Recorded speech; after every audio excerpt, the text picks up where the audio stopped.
بسم اللہ الرحمن الرحیم۔ السلام علیکم ناظرین، نمرود بن کنعان حضرت ابراہیم علیہ السلام کے دور میں بابل کا بادشاہ تھا۔ مفسرین کا بیان ہے کہ نمرود بن کنعان بڑا جابر بادشاہ تھا۔ سب سے پہلے اسی نے تاج شاہی پر اپنے سر پر رکھا۔ اس سے پہلے کسی بادشاہ نے تاج نہیں پہنا تھا۔ یہ لوگوں سے زبردستی اپنی پرستش کراتا تھا۔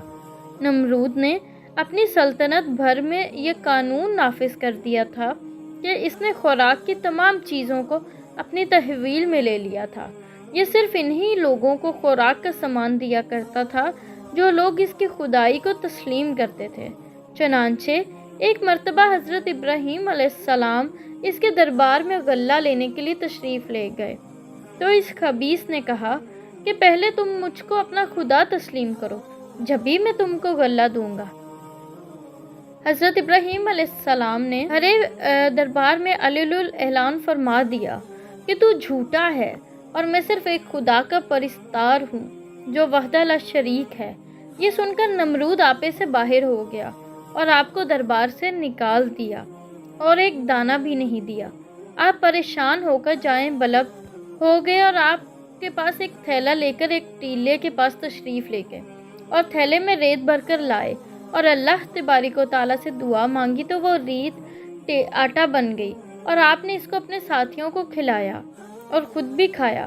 پھر نمرود کی دشمنی اس حد تک بڑھ گئی کہ اس نے آپ علیہ السلام کو آگ میں ڈلوا دیا۔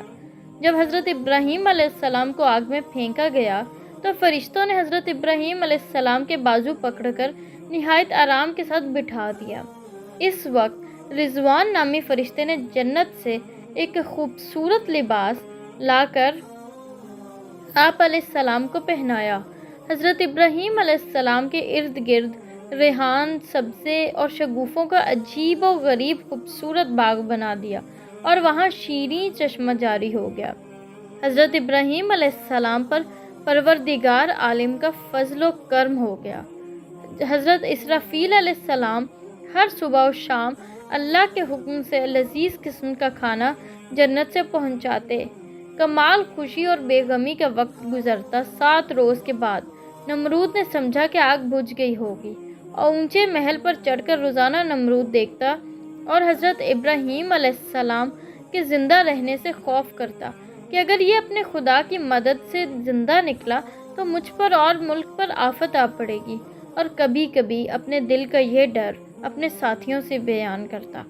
اس کے ساتھی اس کو تسلی دیتے کہ آگ میں سنگ خارا بھی اگر ڈالا جائے تو وہ بھی پگھل جائے گا کیونکہ آگ اتنی زیادہ شدید ہے۔ ایک دن نمرود نے بڑے غور سے اپنے محل پر سے دیکھا کہ حضرت ابراہیم علیہ السلام کے ارد گرد عمدہ گلستان ہے اور شیریں چشمہ جاری ہے۔ نمرود نہایت حیران ہوا، اضطراب اور پریشانی سے سرگردان ہوا اور کہا، اے ابراہیم، تجھ پر اس آگ کو کس نے گلزار کیا؟ حضرت ابراہیم علیہ السلام نے جواب دیا کہ میرے پروردگار کا یہ ادنا سا اثر ہے۔ نمرود نے کہا، جس کی قدرت کا یہ ادنا اثر ہے، فی الحقیقت وہ بڑا پروردگار ہے۔ 40 یا 50 حضرت ابراہیم علیہ السلام اس گلزار میں رہے۔ آپ علیہ السلام فرماتے ہیں کہ ایسا خوشی کا وقت میں نے ساری زندگی دوبارہ کبھی نہیں دیکھا۔ اس کے بعد حضرت ابراہیم علیہ السلام اس راگ سے جو پہاڑ کی مانند تھا باہر نکل کر واضح نصیحت کرنا شروع کر دی۔ نمرود نے چند دن کی مہلت مانگی تو اس کے وزیر نے کہا، اتنی مدت تو خود خدائی کی اب دوسرے کی بندگی اختیار کرتا ہے اور اپنے لیے شرمندگی اور رسوائی اختیار کرتا ہے۔ آخر کار نمرود نے حضرت ابراہیم علیہ السلام کے سامنے انکار کر دیا اور کہا، میں تیرے رب کی رضا کے واسطے کئی ہزار گائے، بکریاں اور اونٹوں کی قربانی دیتا ہوں۔ تم اپنے پروردگار سے کہہ دو کہ وہ مجھ سے انتقام نہ لے۔ حضرت ابراہیم علیہ السلام نے فرمایا کہ ایمان کے بغیر قربانیاں قبول نہیں ہوتی۔ آخر کار حضرت ابراہیم علیہ السلام نے فرمایا، اتنی بڑی بادشاہی خدا نے تجھے دی اور مجھے خدا نے تیرے واسطے نبی بنا کر بھیجا۔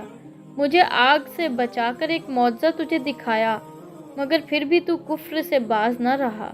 اے نمرود، جس بادشاہی اور طاقت پر تو مغرور ہے، اس کو ختم کرنے کے لیے میرے پروردگار کا ادنا سا لشکر ہی کافی ہے۔ نمرود نے کہا، دنیا میں میرے علاوہ کوئی بادشاہ نہیں اور میری بارگاہ کے علاوہ کوئی بارگاہ نہیں۔ اگر آسمان کے بادشاہ کی فوج ہے تو اسے کہہ دو کہ مجھ پر اپنی فوج مسلط کر دے، میری حشمت اور لڑائی کا تماشا کرے۔ تب حضرت ابراہیم علیہ السلام نے دعا کی۔ دعا کے بعد حضرت جبرائیل علیہ السلام آئے اور کہا، نمرود سے کہہ دو کہ ہماری فوج آ رہی ہے، تم تیاری کر لو۔ حضرت ابراہیم علیہ السلام نے نمرود کے سامنے اعلان جنگ کر دیا۔ نمرود نے 3 دن کی مہلت مانگی۔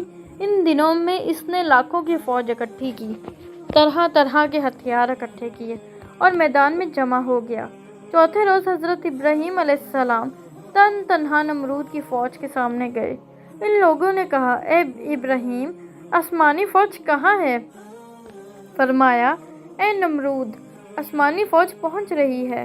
اتنے میں مچھروں کی فوج نمودار ہوئی، جس کی وجہ سے آفتاب کی روشنی چھپ گئی، آسمان پر اندھیرا چھا گیا۔